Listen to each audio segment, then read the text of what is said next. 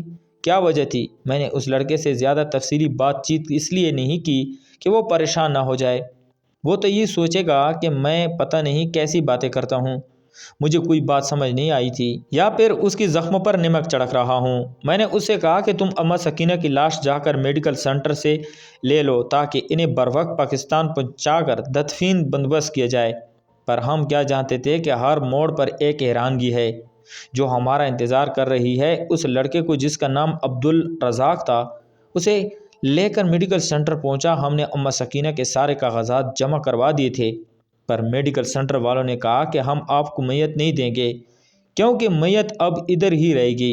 یہ بات سننے کے بعد میں اور عبدالرزاق دونوں ہی حیران رہ گئے تھے۔ عبدالرزاق پوچھنے لگا کہ آپ ہمیں میت کیوں نہیں دیں گے؟ ہم تو ان کے اصل وارث ہیں اور انہیں لے کر اپنے گاؤں جانا چاہتے ہیں جہاں پر ان کی تدفین ہوگی۔ ہمارے پاس پاسپورٹ سمیت سارے کاغذات بھی ہیں، پھر آپ ایسی بات کیوں کر رہے ہیں؟ تب میڈیکل سینٹر والوں نے جو بات ہمیں بتائی وہ بڑی حیران کر دینے والی تھی اور ہمارے لیے تو قابل رشک تھی۔ میڈیکل سینٹر والے نے کہا کہ اس عورت نے مرتے مرتے وصیت کی تھی کہ اگر اس کی موت یہاں واقع ہو جائے تو اس کی آخری وصیت کو پورا کیا جائے۔ خواہش کے مطابق یہ جنت البقیع میں دفن ہونا چاہتی ہے کہ اس کی آخری منزل حضور کے ساتھ ہو، لیکن ہم ایسا نہیں کر سکتے۔ جنت البقیع میں بہت خاص لوگوں کو جگہ دی گئی ہے اور وہاں مزید لوگوں کی گنجائش نہیں ہے۔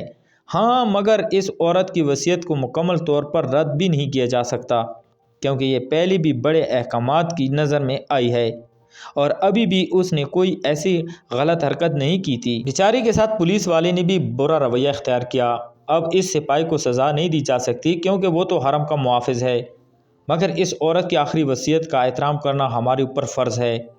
اس نے یہاں اپنی جان دی ہے اور عشق رسول میں اپنی جان گنوانے کے لیے انسان کو بڑی کڑی مراحل سے گزرنا پڑتا ہے۔ یہاں پر موت ہونا بھی ایک خوش قسمتی کی بات ہے، اس لیے ہم اس عورت کو جانے نہیں دیں گے بلکہ اس کی تدفین مکہ مکرمہ میں ہی ہوگی۔ ہمیں قبرستان کا کوئی اور ڈھونڈنا پڑے گا، لیکن آپ لوگ ہمارے ساتھ تعاون کریں کیونکہ یہ آپ کی اماں کی آخری خواہش تھی۔ میڈیکل سینٹر والوں نے جب یہ بات ہمیں بتائی تو عبدالرزاق حیران ہو گیا تھا کہ اس کی اماں اتنی نیک تھی، جبکہ وہ بے یقینی کی کیفیت میں بار بار مجھ سے کہتا، کیا اماں سکینہ تم سے کوئی میرے بارے میں بات کرتی تھی؟ کیا وہ مجھ سے ناراض تھی؟ تو میں ہر بار اس سے یہی کہتا تھا کہ اماں سکینہ نے مجھ سے تمہارے بارے میں کوئی بات نہیں کی، وہ تو بس عشق رسول کی باتیں کرتی تھی، اس کے پاس اور کوئی بات نہیں ہوتی تھی۔ ایسے لگتا تھا کہ وہ اللہ کے رسول کے عشق میں ڈوبی ہوئی ہے۔ یہ سن کر وہ لڑکا مزید رونے لگا، کہنے لگا کہ وہ تو عشق رسول میں ڈوبی ہوئی تھی، لیکن میرا کیا؟ میں تو گناہگار ہوں، میری تو زندگی اور آخرت دونوں ہی لٹ گئی، میں کیا کروں گا؟ اماں نے تو اپنی آخرت سنوار لی مگر مجھے ایسی طرح چھوڑ گئی۔ میرے پاس تو کوئی طریقہ نہیں کہ میں اپنی مغفرت کر لوں، اماں سے معافی مانگ لوں، اور اماں میری وجہ سے یہاں پہنچی تھی۔ میں اس لڑکی کی بات سن کر حیران رہ گیا تھا کیونکہ تمہاری اماں تمہاری وجہ سے یہاں کیوں پہنچی تھی؟ انہوں نے تو بہت نیک کام کیا ہے، تمہیں کس بات کا پچھتاوا ہے؟ تمہاری ماں کے لیے تو تمہیں فخر ہونا چاہیے کہ اس نے عمرہ ادا کیا، روضہ رسول کی زیارت کی، تمہیں کس بات کا پچھتاوا ہے؟ تمہارے ماں کے ساتھ تو تمہاری بھی مغفرت ہو جائے گی، تمہیں تو اللہ کا شکر ادا کرنا چاہیے۔ میری یہ بات سننے کے بعد اس نے مجھ سے کوئی بات نہیں کی، کہنے لگا کہ تم میری حقیقت سے آشنا نہیں ہو، اگر تمہیں میری حقیقت پتہ ہوتی تو تم یہ بات کبھی بھی نہیں کرتے۔ میں بہت بدبخت اور بد نصیب بیٹا ہوں، میں تو یتیم تھا، میں یہ نہیں جانتا تھا کہ میں نے اپنی ماں پر اتنا بڑا ظلم کر دیا ہے۔ کاش کہ مجھے اس وقت اندازہ ہو جاتا کہ لوگ جو کہتے ہیں وہ غلط کہتے ہیں۔ کیا کہتے ہیں لوگ تمہاری ماں کے بارے میں؟ میری بات کے جواب میں اس نے جو کہانی مجھے سنائی وہ واقعی میں دکھی کرنے والی تھی اور کسی بھی بیٹے کے لیے پچھتاوے کا مقام ہی تھا۔ یہ کہنے لگا کہ میں تو 10-12 سال کی عمر میں یتیم ہو گیا تھا،